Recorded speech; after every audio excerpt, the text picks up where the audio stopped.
예수를 안 믿고 세상을 떠났지만 참 착하게 사신 분입니다. 목사님, 이렇게 착하게 사신 분은 천국에 갔을까요? 지옥에 갔을까요? 묻습니다. 예수님은 안 믿었는데 진짜 착하게 산 사람이 여러분 생각에 천국에 갔을까요? 지옥에 갔을까요? 답은 설교 마지막에 정리를 한번 해드리겠습니다. 믿음의 관점으로 돌아가신 분을 네 가지 유형으로 한번 생각해 볼 수가 있죠. 죽음 앞에 네 가지 유형을 믿음의 관점으로 볼 수 있는데요. 예수를 진짜 잘 믿고 말씀대로 살다가 돌아가신 그런 죽음도 있습니다. 두 번째 유형은 예수를 믿는다고 하는데 삶을 보니까 세상 사람과 별반 없이 그냥 악하게 살다가 죽는 예수 믿는 사람도 있습니다. 세 번째 유형은 예수는 안 믿고 세상을 떠났지만 저 사람 참 겁없이 살 사람처럼 진짜로 착하게 살다가 떠난 사람도 있고요. 또 예수를 믿지 않으면서 말 그대로 세상을 진짜 개차반처럼 살다가 악하게 살다가 떠난 사람도 있다라고 볼 수가 있습니다. 이런 사람의 죽음 이후의 결과가 어떻게 되었을까 한번 생각해 보는 것은 내 신앙생활에도 내 삶에도 굉장히 유익하다고 생각하는데요. 오늘 그런 질문을 가운데 이제 계속해서 이어가면서 사도 바울은 그 로마교회 편지를 쓰면서 두 부류의 사람들을 쭉 하면서 마지막에는 예수님께서 이런 심판을 하실 텐데 너희들 이렇게 살아서 되겠냐 하는 그런 부분을 좀 생각해 보려고 합니다. 오늘 본문 말씀에 본 사도 바울이 두 부류를 소개하는데 하나는 율법을 가진 자를 소개하고 있고 한 부류는 율법이 없는 자를 소개하고 있습니다. 먼저 율법을 가진 자에 대해서 좀 한번 생각해 보려고 하는데요. 보통 우리가 율법이라고 얘기를 하면 작게는 10계명을 가진 사람이라고 볼 수 있죠. 10계명이 율법이라고 얘기할 수 있고 좀 넓게 얘기하면 토라 전체, 그러니까 모세 5경을 율법이라고 얘기할 수가 있습니다. 조금 더 넓게 얘기하면 성경 전체를 율법이라고 이렇게 얘기할 수가 있는데, 그러면 율법을 가진 사람을 당시로 보면 유대인이라고 얘기할 수가 있는데, 요즘 말로 하면 성경을 가지고 있는 기독교인을 이런 유형이라고 볼 수 있죠. 여러분 성경을 가지고 있잖아요. 집에도 성경이 있잖아요. 활동적인 사람은 차에도 성경을 가지고 다닙니다. 그래서 내가 성경을 이미 가지고 있는 사람이고 성경을 알고 있는 사람은 어떻게 되는가를 좀 생각해 보려고 하는데, 그런 말씀에 보면 사도 바울은 당시 율법을 가진 유대인들에게 뭐라고 얘기하느냐 하면 너희들이 주님 앞에 갈 때는 율법으로 심판을 받을 거다라고 얘기를 하면서 충고를 주는 걸 보게 됩니다. 12절 말씀 하반절에 보면 이런 말씀하고 있습니다. 무릇 율법이 있고 범죄하는 자는 율법으로 말미암아 심판을 받으리라 라고 했고요. 13절 말씀에 봐도 하나님 앞에서는 율법을 듣는 자가 의인이 아니요 오직 율법을 행하는 자라야 의롭다 하심을 얻으리니 라고 얘기했습니다. 이 말씀을 사도 바울이 얘기하는데 배경을 조금 알면 좋은데요. 당시에 랍비 교훈을 알면 이 말씀이 조금 더 들어올 겁니다. 당시 랍비 교훈은 이런 교훈을 했어요. 율법을 많이 배우고 아는 것이 의라라고 얘기했습니다. 요즘 말로 이런 거예요. 성경을 우리 교인들이 가지고 다니면서 성경을 진짜로 많이 알고 있고 성경을 다독해서 100번 읽고 200번 읽은 사람이 훨씬 더 의롭다고 생각한다라고 생각하면 됩니다. 그렇게 생각하는 사람 많습니다. 내가 성경을 수백 번 읽었기 때문에 성경 알리는 너희들보다는 내가 의롭다고 생각하는 그런 교인들이 많은데요. 랍비 교인들이 그렇다는 거죠. 율법을 많이 배우고 아는 것을 의라라고 생각하는데, 사실 여기 유대 사람들 얼마나 말씀을 알았느냐 하면 성인식을 할 때 13살쯤 되면 이미 모세오경을 대부분 아이들은 달달달달 외웠습니다. 그러니까 율법의 말씀 모세오경은 다 외울 정도인데, 이 외운 말씀에서 그친 것이 아니라 율법 말씀 분석을 하는 겁니다. 율법 말씀 모세오경을 분석해 보니까 하나는 긍정적인 율법이 248개가 있었고요. 하지 말라고 하는 부정적인 율법이 365개가 있어서 총 613가지 성경을 보니까 하라는 것도 있고 하지 말라고 있는데 613가지가 나오는 거예요.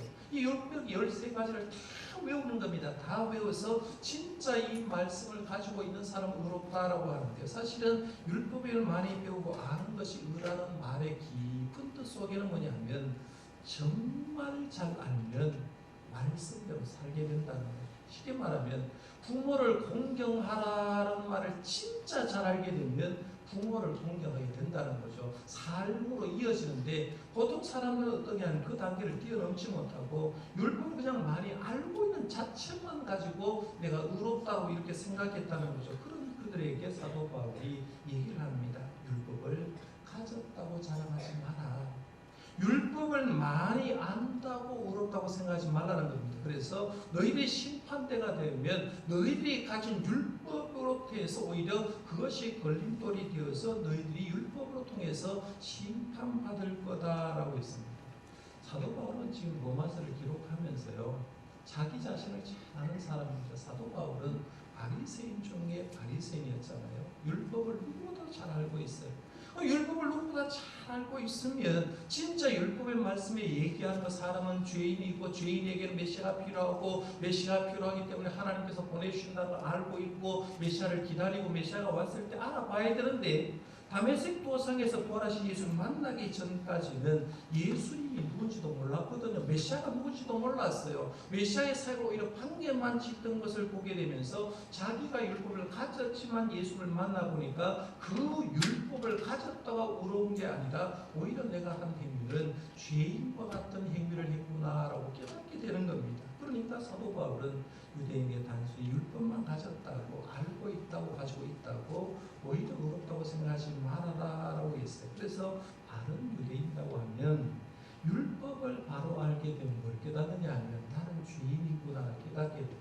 내가 죄인이라고 깨닫게 되는 사람은 메시아를 필요로 하고 메시아가 필요한 사람은 모세 오경사옥의 창세기 3장 15절부터 메시아에 대한 예언을 했기 때문에 메시아를 기다렸어야 되고 그 메시아를 기다렸다면 예수님이 땅에 오셨을 때 예수를 알아봤어야 되고 예수를 믿어야 되는데 유대인들은 그렇지 않더라는 거예요. 율법을 가졌기 때문에 우리는 의롭다라고 생각했다라고 얘기하는 거예요. 그러니까 율법을 가진 자의 심판 기준에는 항상 그 기준이 너희들이 가진 율법이 심판 기준이 될 거다라고 얘기하는 거죠. 율법대로 네가 살았느냐 행함을 가지고 따지게 된다는 겁니다. 자, 그러면 우리에게로 한번 돌아보겠습니다. 율법을 가진 자를 제가 오늘날로 말하면 성경을 가진 자라고 얘기를 했습니다. 그러면 우리가 마지막 날 쓸 때 우리는 보통 이런 거예요. 내가 예수 믿어. 내가 성경 좀 알지. 성경 수십 번 읽었지라고 말하면서 자기도 모르게 의롭다고 생각하는 겁니다. 근데 의롭다고 생각하면서 사실은 그 말씀대로 살지 못할 때가 많다는 거죠. 그럴 때 우리가 주님 앞에 서면 당연히 그 말씀대로 네 살았느냐를 가지고 따지고 온다는 겁니다. 그러니까 우리가 살다 보면 항상 얘기하는 게 뭐냐면 내가 말씀대로 살지 못하니까 내가 말씀대로 살려고 하면 주님의 은혜가 필요하다는 고백을 하는 거죠. 그러니까 진짜 예수 믿는 사람에게는 주님의 은혜가 필요한 걸 알기 때문에 내 능력으로 살지 못하고 주님의 은혜가 필요합니다라고 이렇게 하면서 주님의 은혜를 갈구하고 살게 되는데요. 제가 지난 월요일과 화요일 여러분의 지난주에 강조한 대로 전남 신안군에 있는 섬들을 좀 돌아봤어요. 정도를 먼저 방문했는데 이 정도는 제가 10여 년 전에 우리 아이들과 함께 휴가를 2박 3일 동안 거기 한 적이 있습니다. 정도는 사차시 제가 뒤져본 적이 있고요. 그다음에 정도가 주변 섬을 돌아보면서 많은 은혜를 받고 왔는데요. 정도에는 제가 간 이후에 뭐가 만들어졌느냐 하면 문중경 전도사님의 순교 기념관을 성결교에서 만들었는데 50억 정도를 투자를 해가지고 땅을 사고 순교 기념관을 잘 만들어놨어요. 제가 그걸 보면서 참 대단하구나. 기독교가 이제 전라도 쪽에 얼마나 아직도 부흥하고 있는가 이렇게 보시는데요. 여기서 이제 가고 그 다음에는 이제 정도 근처에 있는 섬들을 한 4개 정도 돌아가면서 12사도 예배당, 그 사도 이름으로 예배당을 작게 이렇게 지었는데 그 사도길을 걸어가면서 베드로 사도는 어떤 삶을 살았고 이렇게 이제 묵상하는 그런 시간을 보냈는데요. 문중경 전도사님은 제가 지난번에도 말씀드렸고 본 강사님 오셔서 잠깐 말씀드렸는데 이렇게 생긴 분입니다. 문중경 전도사님입니다. 문중경 전도사님은 한마디로 말하면 배고픈 자에게는 밥이 된 사람이고요. 헐벗은 자에게는 옷이 된 사람이고 외로운 자에게는 친구가 되어준 사람이고 병든 자에게는 약이 되어줬던 사랑의 순교자라고 말할 수가 있습니다. 이분은 1891년에 태어나서 1950년 10월 5일에 세상을 떠나신 분입니다. 이분이 삶이 너무너무 힘들 때 남편에게 소방받고 결국 목포로 가서 삭바느질 하면서 이제 예수님을 영접합니다. 전도를 받아서 영접하는데 그게 1927년 3월 5일에 이제 예수님을 영접하게 되고 그때 이제 예수님을 영접한 다음에 전도 부인으로 또 신학교에 가서 나중에 전도사님으로 이렇게 사역하게 되는데요. 이렇게 이제 27년부터 예수를 믿고 나서 돌아가신 게 순교를 언제 당하느냐 하면 1950년입니다. 10월 5일에 공산당에 의해서 총에 맞아서 이제 문중경 전도사님이 순교를 하게 되는데요. 이분이 예수를 믿고 나서 얼마나 활동했게 신앙군에 있는 신안을 고성 지금 천사의 섬이라고 하는데 섬이 1004개가 있다는 거예요. 그래서 일명 천사의 섬, 천사의 섬 이렇게 얘기하는데요. 이 신안군에 있는 이 유인도에 다니면서 복음을 전하는데 당시에 보통 사람들 다 고무신 신고 다녔잖아요. 보통 사람은 1년에 고무신 한 컬레를 가지고 살았는데 문중경 전도사님 고무신을 9개를 신었다는 거. 그만큼하게 많이 걸어서 고무를 닳도록 이렇게 사역을 했는데요. 그렇게 사역하다 보니까 지금 청도 같은 거 이제 문중경 선생님 순교한 곳인데 청도의 복음화율이 얼마가 되느냐 하면 약 80에서 90%가 됩니다. 아마 제가 목회자로 가만히 보면 목회하기가 제일 좋은 동네가 어디일까? 문중경 전도사님 사역한 청도 가면 다 동네 사람 19명은 다 예수 믿으니까 전도할 사람이 없을 정도로 굉장히 복음화가 됐고요. 신안군 전체만 해도 복음화율이 36%가 넘는다고 합니다. 우리 대구 땅이 여기 알듯이 10%가 되질 않습니다. 그러니까 거기에는 10명 중에 4명의 사람이 예수를 믿게 되는데 그 이유 중에 하나가 문중경 전도사님 신앙고를 다니면서 복음을 전했기 때문이다라고 얘기하는데요. 이 문중경 전도사님 이렇게 훌륭한 전도사님이 되기까지는 그에게 영향을 끼친 훌륭한 목사님이 4분 계십니다. 그 4분을 처음 소개하는 첫 번째 목사님은 장석초 목사님이라는 분입니다. 이분은 원래 그 교표를 잡고 있었던 선생님이었습니다. 선생님이었는데 이분이 이제 예수를 영접하고 신학교를 들어갔는데 신학을 공부한 이후에 자기 집이 대대로 굉장히 갑부집의 집안이었는데요. 예수를 믿고 신학을 한 다음에 이제 복음을 전하기 위해서 뭘 하느냐 하면 자기 집에 있는 논을 팔았는데 논을 얼마를 팔았냐 하면 집에 있는 논 70만 평을 팔았습니다. 우리 교회 터가 305평입니다. 우리 교회 터는 305평. 장석초 목사님이 판 논값은 얼마냐면 70만 평을 팔았어요. 70만 평을 팔아가지고 가난한 자에게 다 나눠져 버리고 여러분이 성 프란시스가 훌륭한 사람이다 하는데 한국교회도 역사적으로 들어보면 우리 한국교회가 이렇게 발달되고 발전된 것은 이런 목사님이 계셨다는 거죠. 가진 모든 것을 팔아서 나눠주고 목회를 했는데요. 이 사람은 매일매일 예배의 삶을 살아갔습니다. 일체차에서 이렇게 전도를 하는데 뭐까지 얘기하냐면 천황도 예수 믿지 않으면 지옥 간다는 거예요. 원래 천황은 신이라고 생각했는데 일제시대에 복음을 전할 때 천황도 사람이기 때문에 천황도 예수 믿지 않으면 지옥 간다라고 설교하다가 결국에는 그 말을 듣는 순사에게서 잡혀 들어가게 되고 무수한 고문을 당하고 1달 동안 감옥소 생활을 하는 굉장히 어려움을 겪었습니다.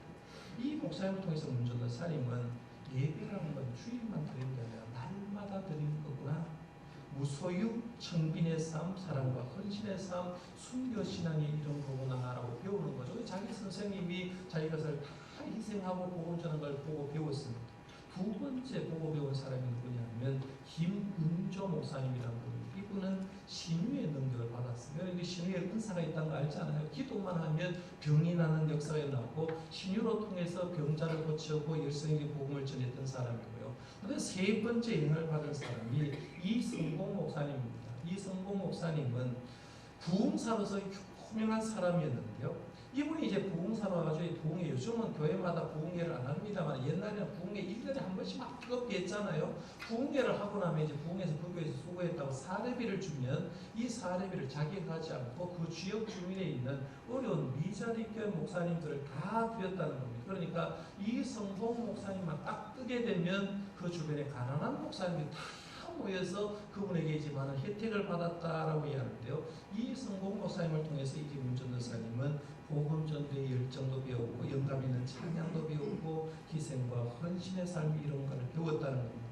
그 다음에 한 분이 이제 이명진 목사님이라는 분인데, 이분 통해서 이제 신학을 하는데 6년 동안 신학 공부를 하고 성결한 신앙이란 이런 거다라고 배운 거예요. 그러니까 문중경 전도사님 있기까지는 네 분의 훌륭한 목사님을 통해서 신앙생활을 배우는데 그냥 말로 배운 게 아니라 그분의 생활로 통해서 신앙생활 이런 거 다 배워온 거예요. 그러면서 배워서 그렇게 하시고 자기도 그런 삶을 사는 거죠. 그래서 그렇게 살다가 1950년 10월 5일 공산당에서 총에 맞아서 순교를 당하게 됩니다. 문전도사님 이제 신앙고를 쭉 따라다니면서 선교를 했는데요. 문전도사님의 선교와 삶을 통해서 열매가 맺기 시작하는데, 열매 맺는 사람들을 좀 일부분을 한번 소개해 드리겠습니다. 첫 번째가 이판일 장로님과 그 아들 되는 이인재 목사를 들 수가 있는데요. 임자도에 진리교회라는 곳이 있는데요.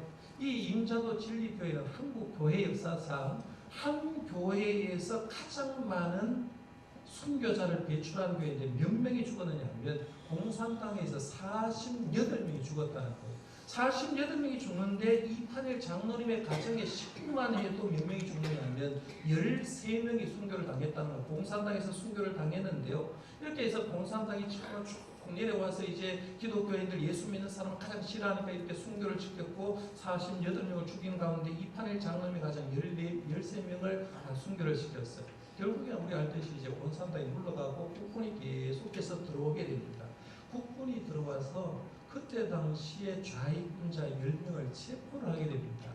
그래서 진리교회를 위해서 죽였던 사람들, 좌익군자 10명을 딱 체포해서 이 사람들은 이만큼하게 잘못한 일을 했기 때문에 이 사람들도 사살해야 된다라고 했을 때, 그때 13명이나 잃었던 이판일 장로님의 아들이 이 사람이 이인재, 그때 당시에 집사였는데, 이 집사님이 과연 우리가 이에서 이를 갚을 건가라고 생각할 때 문전도사님이 항상 했던 말이 기억이 나더라는 거예요. 그게 뭐냐면 예수 믿는 사람은 늘 용서하고 사랑해야 된다.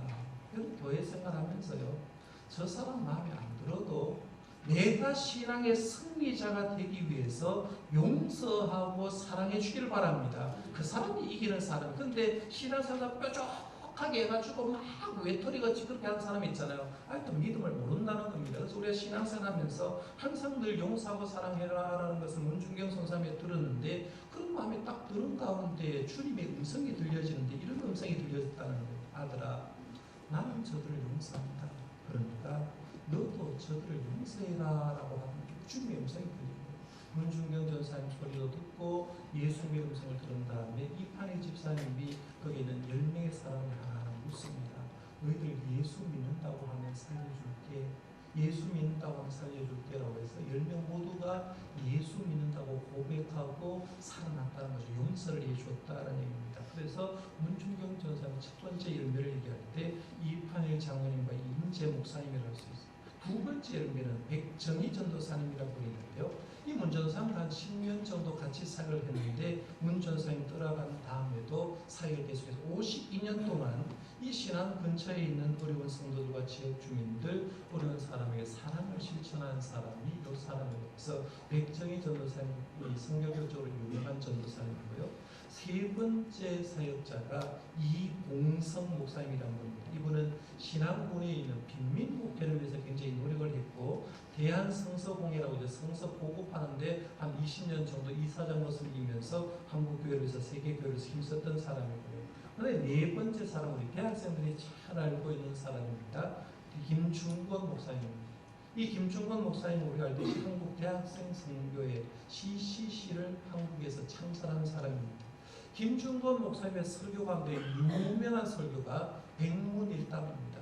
당신 왜 살아요? 라고 학생들이 예수 그리스도라고 대답합니다.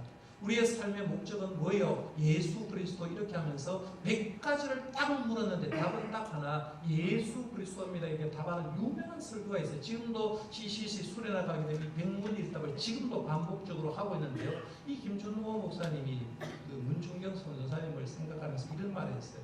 내 신앙의 원초적인 뿌리는 문중경 전도사입니다.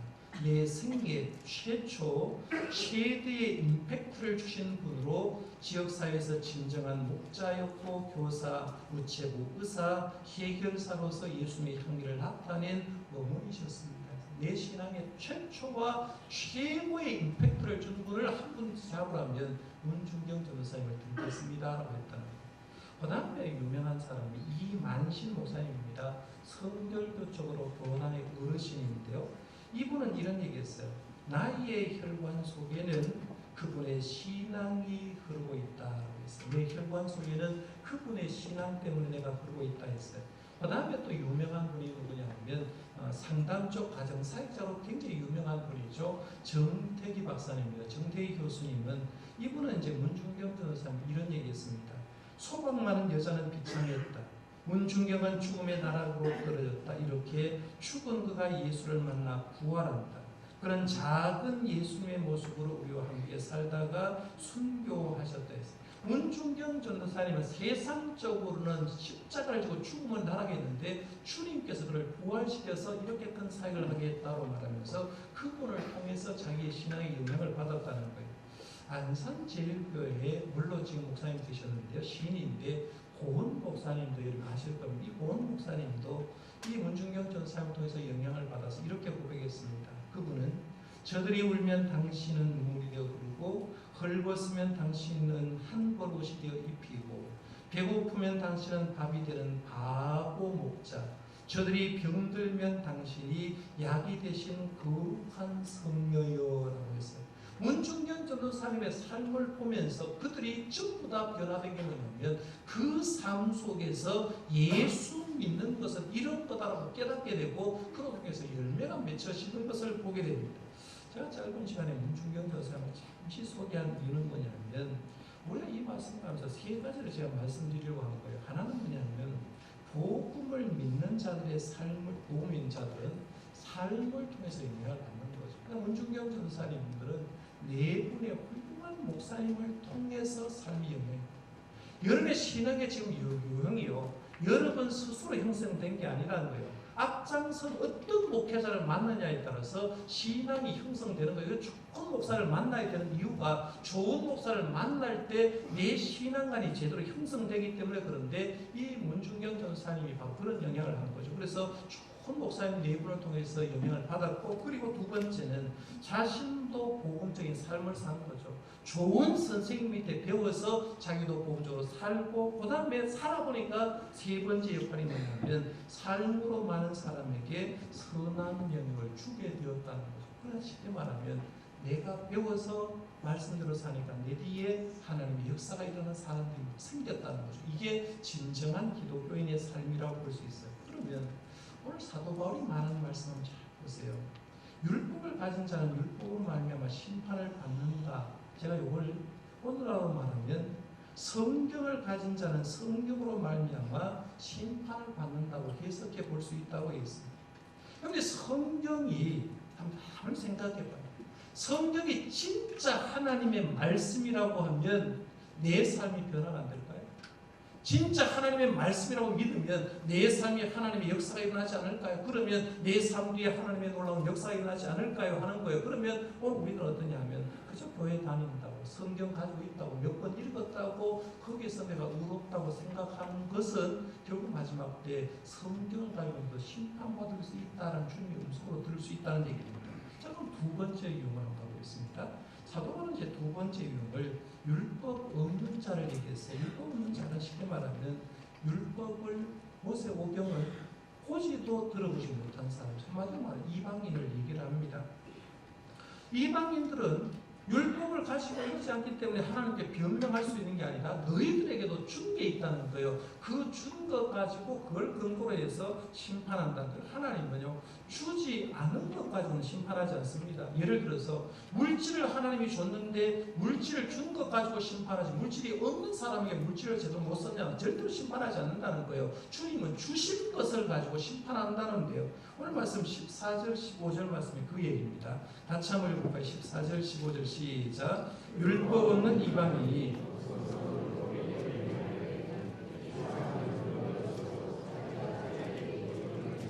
이런 이들은 그 양심이 증거되어 그 생각들이 서로 혹은 고발하며 혹은 변명하여 그 마음에 새긴 율법의 행위를 나타내느니라. 아멘. 율법을 받지 못한 사람의 하나님 뭘 줬느냐 하면 입이 하나님께서 그 사람을 만드실 때 그 마음속에 양심이라는 본성을 줬다는 이 얘기입니다. 근데 사람이 동물과 다른 건 뭐냐면 이 동물은 본성대로 움직입니다. 배고프면 잡아먹어버립니다. 그리고 잡아먹어도 죄인 걸 모릅니다. 그러니까 사람은 본성대로 사는 게 아니라 양심을 갖고 사는 거죠. 그러니까 내가 어떤 사람을 죽였다라고 하면 자기가 죄인인 걸 알고 있다는 거죠. 이게 율법을 잊기 전에도 이렇게 하는 거예요. 그러니까 한번 잘 보세요. 율법을 하나님 언제 줬냐 하면 이스라엘에서 출애굽하고 3개월째 도착했을 때 시내산에서 줬습니다. 그렇죠? 그러면 그 이전의 사람들은 전부 다 율법이 없는 시대에 살았던 사람이라는 얘기죠. 근데 우리나라도 한번 잘 보시면 그래요. 그래서 율법이 없는 사람들도 이걸 가지고 판단을 한다는 거죠. 이게 좋은 건가 나쁜 건가 죄인가 아닌가 아닌데 우리나라 속담 한번 제가 두 가지를 한번 소개해 볼게요. 복음이 들어오기 전부터 이런 속담이 있었어요. 뒤로 주고 말로 받는다. 잘 아시네요. 내가 저 사람에게 뒤로 주가 좋은 일을 하면 저 사람이 나에게 말로 준다는 거죠. 내가 좋은 일을 하면 좋은 일을 선물을 받는다는 겁니다. 또 하나, 남의 눈에 눈물을 내면 내 눈에는 피가 난다. 이게 언제부터 있었던 말일까요? 1884년에 우리 교회 기독교가 들어왔는데 그 이전의 사람들도 이미 이 말을 했거든요. 되로 주면 말로 받고 남의 눈에 눈물을 내면 내 눈에 피눈물 난다라고 하는 이게 성경 말씀이 들어오기 전에 있었던 말인데 이 말을 잘 분석하면 예수님이 하시는 말, 내 이웃을 내 몸처럼 사랑하라는 말, 계명을 양심으로 이미 실천하고 있었다라는 얘기입니다. 그러니까 성경 말씀 읽기 전에 양심의 법이 있는 사람들도 벌써 그 양심대로 하나님의 뜻대로 살도록 만들어줬다는 얘기입니다. 문제가 하나 있고요. 하나님은 율법 있기 전에 양심을 줬는데 그 양심이 죄가 사람에게 들어옴으로 통해서 양심이 깨어졌다는 거예요. 계속해서 깨끗한 양심을 가졌으면 좋겠는데 깨끗한 양심이 아니라 죄로 인해서 더러워진 양심이 있으니까 베드로 사도 바울이 디모데 목사에게 편지를 쓴 디모데 전서를 보면 양심에 대해서 얘기하면서 이런 얘기를 했어요. 선한 양심을 가져야 되는데 착한 양심을 가져야 된다. 깨끗한 양심을 가져야 된다. 이런 말을 합니다. 지금 사도 바울이 젊은 목사의 에베소교회 목회를 했던 디모데 목사에게 하는 말이 뭐냐면 양심을 가져야 되는데 선한 양심 가져야 된다. 착한 양심 가져야 된다. 깨끗한 양심 가져야 된다는 말을 하는 이유는 그 시대에 많은 양심을 가진 사람들의 양심이 끼어졌다는 말입니다. 양심이 제 기능을 못하고 있다는 얘기입니다. 그러니까 빨리 예수 그리스도를 영접하고 신앙을 해서 빨리 양심을 제 기능으로 회복해라라고 얘기하는데요. 양심을 쉽게 설명하면 여러분 아침에 오늘 교회 오시면서 거울을 보셨잖아요. 거울을 보시면서 저 거울을 내 양심이라고 생각하시면 됩니다. 거울을 쫙 보면 자기가 얼굴이 부었구나 이런 것도 뭐가 났구나 화장이 잘 받았구나 안 받았구나 거울 보면 아는 거예요. 근데 문제가 하나 있어요. 이 양심이 거울과 같아서 나를 보게 하는데 죄가 들음으로 통해서 거울이 깨어져 버린 거예요. 깨어진 거울에 여러분의 얼굴을 보면 여러분의 얼굴이 정상적으로 보일까요? 이지러진 얼굴로 보일까요? 하는 거예요. 어떻게 보일까요? 깨어진 거울을 보면 내가 정상으로 보이지 않고 얼굴이 이렇게 이지럽게 본다는 거예요. 정상적으로 나를 보지 못하게 된다 하는 겁니다. 그러나 우리가 보통 사람이 그런 얘기를 하잖아요. 저 사람 예수 안 믿어도 법 없이도 살 사람이야 라고 얘기합니다. 그러나 저 사람은 양심이 깨끗하니까 저 사람은 구원받을 수 있을 거라고 생각하는데 그 말 자체가 그 양심이 끼어져서 어지러운 얼굴로 보는데 나도 끼어져서 어지러운 얼굴로 보는데 그런 말을 하는 것 자체가 얼마나 어리석은가를 보여준다는 얘기입니다. 여러분 생각 한번 해보세요. 모세가 시내산에서 율법을 받기 전에 구원받은 사람 모세까지 포함하면 3사람 정도 대표로 들면요. 홍수 심판할 때 구원받은 사람 누구예요? 노아죠. 아브라함이 창세기 12장에 부름을 받고 구원을 받습니다. 그 다음에 출애굽 지도자 모세를 들 수가 있는데 그러면 노아 시대에 자칭 생각할 때 나는 의롭다고 생각한 사람이 없었을까요? 있었겠죠. 아브라함 시대도 자칫 나는 양심적으로 의롭다고 산 사람이 있었다고 생각하는데 성경 말씀에 보면 노아 시대에 구원받은 건 노아와 그 식구밖에 없다라고 했고 아브라함이 믿음의 조상이 되었다라고 얘기합니다. 모세도 마찬가지예요. 그들도 사실은 노아도 아브라함도 모세도 모두가 죄인이었고 주님의 은혜가 없이는 그들도 구원함을 받을 수 없었다라고 보게 되죠. 그러면 우리 이 말씀 쭉 보면서 양심을 가지고 깨끗하다고 한 말이 맞는 말일까 아니라는 걸 보게 됩니다. 그래서 양심을 가지고 선함을 판별하는 것 잘못되었다는 게 어디 나오냐면요. 오늘 말씀 15절 말씀 한번 보실래요? 15절 말씀. 이런 이들은 그 양심의 증거가 되어 그 생각들이 서로 혹은 고발하며 혹은 변명하여 그 마음에 새긴 율법의 행위를 나타내느라 했는데 여기서 마음에 새긴 율법의 행위가 양심이거든요. 양심을 가진 사람들은 죄가 들어오므로 동시에 어떤 일을 하느냐 하면 그걸 쉽게 이해하면 이런 겁니다. 옛날 여러분 집에 가면 요즘은 전자식이지만 옛날 테이프 합을 줬지 않습니까? 옛날 천만원 시계판을 얘기하잖아요. 시계추가 왔다 갔다 합니다. 그렇죠? 이렇게 왔다가 저렇게 왔다가 그러면 1분 짝각 이렇게 가요. 양심을 가진 사람이 나름대로 판단을 한다고 얘기하고 판단을 하는데 이 양심을 가진 사람이 자기의 양심이 잘못되니까 어떤 판단을 하냐면 15절 말씀에 보면 때로는 고발하는 짓을 잘한다는 거죠. 자기는 양심이 바르다고 생각하면서 저 사람 죄인이야라고 고발하는 것을 양심을 한다. 바르게 또 다른 면에 하면 자기한테 딱 보게 되면 뭘 하느냐 하면 변명한다는 겁니다. 그러니까 자기 양심으로 가는 사람들은 어떤 사람을 고발하고 자기한테 어떤 문제가 발생되면 변명하는 거예요. 그래서 우리가 남이 하면 뭐 내가 하면 뭐라는 말이 생기는 거죠. 여기서 생기는 거죠. 자, 그러면 설교 시작하면서 했던 질문 답을 한번 볼게요. 예수를 안 믿고 세상을 떠났는데 참 착하게 산 분이었다면 천국 갔을까요? 지옥 갔을까요? 왜 이래 얘기해요? 정답은 모릅니다. 모릅니다. 우디 목사님한테 어떤 교인이 이렇게 했어요. 우리 어머니가 세상을 떠났는데 예수를 시원찮게 믿었는데 목사님 우리 어머니 천국 갔는지 지옥 갔는지 목사님 알려주십시오라고 하니까 우디 목사님이 이런 얘기했어요. 나는 전도는 많이 했습니다만 미안하지만 예수님 앞에 있는 생명책을 들여다본 일이 없어서 모르겠습니다. 내가 아는 것은 오직 예수를 믿으면 구원받는다는 것밖에 없습니다. 우리가 지금 쉽게 기독교인이 범하는 죄가 뭐냐면 이런 겁니다. 누가 천국 갔냐 누가 지옥 갔냐라고 얘기할 때 내가 무슨 기준을 가지고 지옥 갔다 천국 갔다 얘기하냐. 우리는 주님의 생명책 안에 주님만 알 수 있는 영역에서 아예 우리는 뭐라고 대답하느냐 하면 모른다고 대답하는 게 정답이라는 거죠. 모릅니다. 모르는데 이렇게 정확하게 얘기를 할 수 있어요. 우리가 예수 믿고 구원받으려면 구원받는 3대 조건을 얘기해야 돼요. 이 3대 조건이 뭐냐? 첫 번째는 예수 믿으면 구원받는다. 예수 믿으면 구원받는다. 이게 성경의 내용이에요. 두 번째, 의인이면 구원받는다. 의인이면. 세 번째입니다. 하나님께서 의롭다 함을 얻으면 구원받는다. 결혼식장에서 주례자가 이 두 부부는 부부가 된 것을 선언하노라 딱 선언하는 순간에 그 두 부부는 부부가 돼버리는 거죠. 재판장에서 이 사람은 몇 년형 딱 정해져 버리면 정해지는 것처럼 하나님이 나를 의롭다 하면 나는 구원을 받는다는 얘기입니다. 그러니까 우리가 저 사람이 천국 갔을까 지옥 갔을까 우리 영역은 아닙니다. 모른다고 얘기를 하면서 이렇게 대답해야 됩니다. 내가 예수님 앞에 있는 생명책 본 적이 없기 때문에 난 모르지만 예수 믿으면 구원받고 의인이면 구원받고 하나님 의롭다함을 얻으면 구원받는다고 성경은 말하고 있습니다 라고 얘기를 해주라는 거예요. 자, 그러면 이제 사도 바울이 로마교회 편지를 쓰면서 이런 얘기하는 거죠.